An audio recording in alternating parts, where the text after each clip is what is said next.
kids, it's Tony, and I'm so excited to be here with you today. Last week we talked about Judas and how he betrayed Jesus.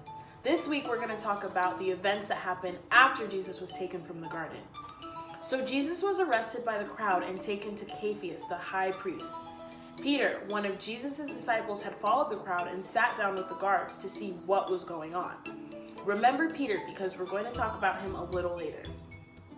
The leading priests and high council were trying to find anyone to lie against Jesus so they could put him to death.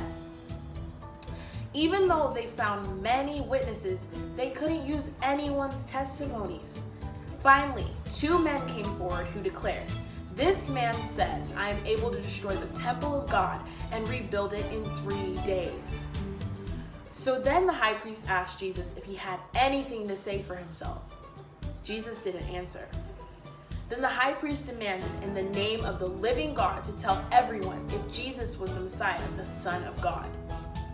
Jesus replied, "You have said it, and in the future you will see the Son of Man seated in the place of power at God's right hand and coming on the clouds of heaven."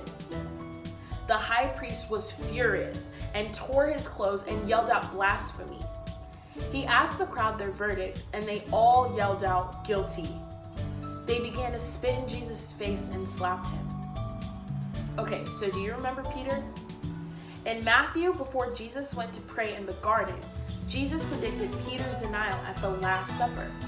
In Matthew 26:34, Jesus says, "I tell you the truth, Peter, this very night before the rooster crows, you will deny 3 times that you even know me."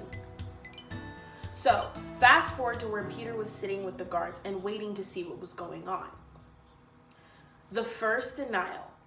A servant girl came up to Peter and asked him if he was one of Jesus' disciples. Peter denied it. The second denial. Another servant girl said, "This man was with Jesus of Nazareth." Peter denied it again. The third denial. Some bystanders said that he must be one of them. Again, Peter denied it. He even went as far as to put a curse on himself if he was lying. And immediately the rooster crowed, and Jesus' words flashed through Peter's mind, and he wept bitterly. That's it for today's lesson. We have an activity for you and a memory verse. Here's this week's memory verse. It's from Matthew 26:64, and it says, "You will see the Son of Man sitting at the right hand of the Mighty One and coming on the clouds of heaven." So let's put some hand movements to that so it'll be a little bit easier to remember.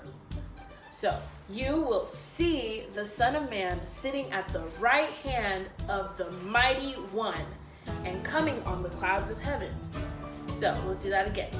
You will see the Son of Man sitting at the right hand of the Mighty One and coming on the clouds of heaven. Okay, let's put that all together. Matthew 26:64. You will see the Son of Man sitting at the right hand of the Mighty One and coming on the clouds of heaven.